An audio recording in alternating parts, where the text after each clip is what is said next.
हल्द्वानी के बनभूलपुरा में मलिक के बगीचे से शुरू हुई हिंसा पूरे देश दुनिया ने देखी और बनभूलपुरा में कर्फ्यू लगे 8 दिन हो गए हैं। ऐसे में कर्फ्यू क्षेत्र बनभूलपुरा का पूरा दौरा मीडिया ने किया। इस रिपोर्ट में देखिए कि आखिर बनभूलपुरा के विभिन्न इलाकों में कर्फ्यू के अंदर रहने वाले लोग क्या कुछ कहते हैं और उन्होंने क्या कुछ सहा है और इस वक्त वहाँ के हालात कैसे हैं। लोग कह रहे हैं कि इसमें हिंदू मुसलमान का कोई झगड़ा नहीं है और स्थानीय लोग कह रहे हैं कि दोषियों को कड़ी से कड़ी सजा दिलवाने की वो मांग करते हैं। सर, ये हिंदू मुस्लिम का झगड़ा नहीं है।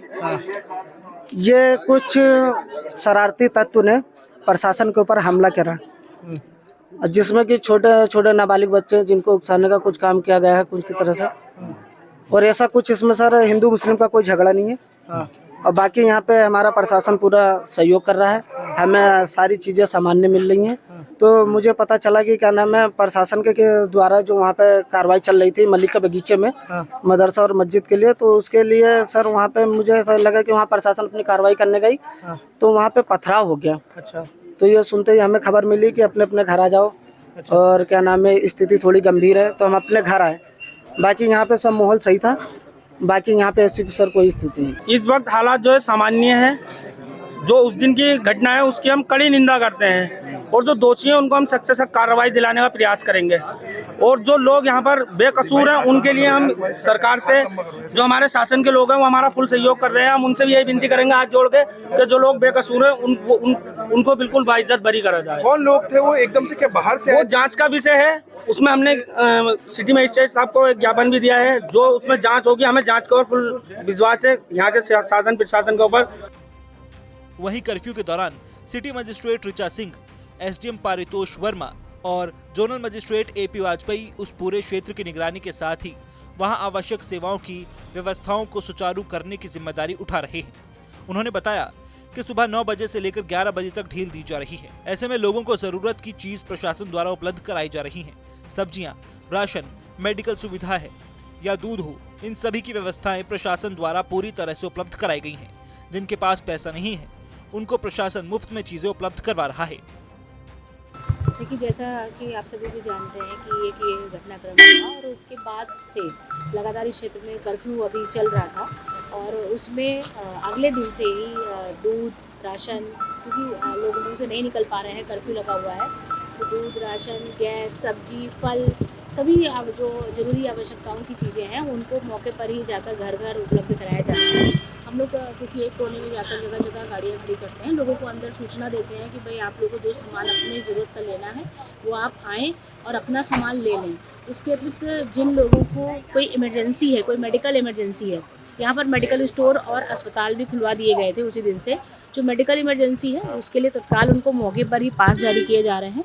एक स्टाफ थाने पर बैठा हुआ है। इसके अलावा अन्य क्षेत्र में जहाँ जहाँ भी हम लोग खड़े हो रहे हैं, जिसको अगर कोई किसी की बहुत ही ज़रूरी कोई आवश्यकता है जिसके लिए उसको तत्काल बाहर जाने की ज़रूरत है, उसको कहीं अपना परीक्षण करवाना है, कहीं उसका अपॉइंटमेंट किसी डॉक्टर के यहाँ है, तो सभी व्यवस्थाएं मौके पर की जाए। देखिए, अभी ये जो घटनाक्रम है, जब उसमें हम लोग उस घटना स्थल पर और उसके आसपास के एरिया में जा रहे हैं तो इन लोगों का सभी महिलाओं का इनका कहना है कि जो कुछ भी हुआ वो बहुत गलत हुआ है और इसमें ये लोग कहाँ से आए थे, कोई किच्छा बहड़ी कहता है, कोई कुछ कह रहा है कि ये किराएदार थे, बाहर से आए हुए लोग थे, हमें जानकारी नहीं है।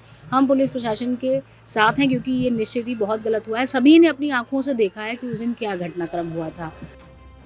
हालातों को लेकर एसडीएम पारितोष वर्मा ने बताया कि कर्फ्यू में जिस तरह ढील फिलहाल दी जा रही है वैसे ही जारी रहेगी और हालातों को काबू में रखने के लिए फिलहाल ऐसे ही कदम उठाए जाएंगे। देखिए, जो प्रभावित क्षेत्र है उसमें आज 2 घंटे ढील दी गई है कर्फ्यू में और इसके साथ ही जो प्रशासन द्वारा जो यहाँ पे खाद्यान्न आपूर्ति और दूध, ब्रेड है और सब्जी, राशन आदि की व्यवस्था कराई जा रही है। जो आगे भी क्योंकि ढील हमारी जारी रहेगी और जो हमारी व्यवस्था चल रही है उसमें स्थिति के मौके की स्थिति को देखते हुए उसको जारी रखेंगे। कुछ करें राशन थोड़ा महंगा मिलेगा। देखिए, अभी जहाँ कुछ जगह पे ऐसे मामले आए थे, लेकिन क्योंकि खाद्यान्न अभी आपूर्ति में भी कहीं कुछ रेट में अंतर आया है तो उसका भी थोड़ा फर्क पड़ा हुआ है। और जो चीनी महंगी होने की मुख्य तो बात आई थी, तो वो चीनी 1 किलो का पैकेट ना होकर 1.5 किलो का पैकेट था, इस वजह से थोड़ा सा महंगा। तो वहीं अब क्षेत्र में कैसा माहौल है और किन किन इलाकों में क्या क्या ढील दी गई है, इसके बारे में भी प्रशासन की ओर से जानकारी दी गई है। देखिए, कर्फ्यू के बाद से लगातार क्षेत्र में निगरानी की जा रही है और इम्प्रूवमेंट है। माहौल बहुत तेज़ी से सामान्य हो रहा है। उसी के देखते हुए कर्फ्यू में ढील दी गई है। कुछ स्थानों पर 2 घंटे की ढील है, कहीं पर उससे अधिक ढील दी गई है। आवश्यक वस्तुओं की आपूर्ति विभागों के माध्यम से सुनिश्चित की जा रही है, चाहे वो दूध हो, अंडा, ब्रेड, फल, सब्जी, राशन सभी सुनिश्चित किया जा रहा है। साथ ही जो मेडिकल स्टोर हैं उनको खुला रखा गया है। हॉस्पिटल बनफुलपुरा का वो फंक्शनल है, वहाँ पर अतिरिक्त डॉक्टर तैनात किए गए हैं। एक पैथ लैब भी वहाँ पर फंक्शनल की गई है। साथ ही आज से टीकाकरण और गर्भवती महिलाओं के लिए जो सुविधाएं हैं वो भी शुरू की गई हैं। हल्द्वानी में हुई हिंसा के बाद प्रशासन इलाके में कोई कोर कसर छोड़ने को राजी नहीं है। पहले भी हिंसा को लेकर इनपुट दिया गया था, मगर तब लापरवाही बरतने के कारण इलाके में माहौल तनावपूर्ण रहा। लेकिन अब हालात धीरे धीरे सामान्य हो रहे हैं।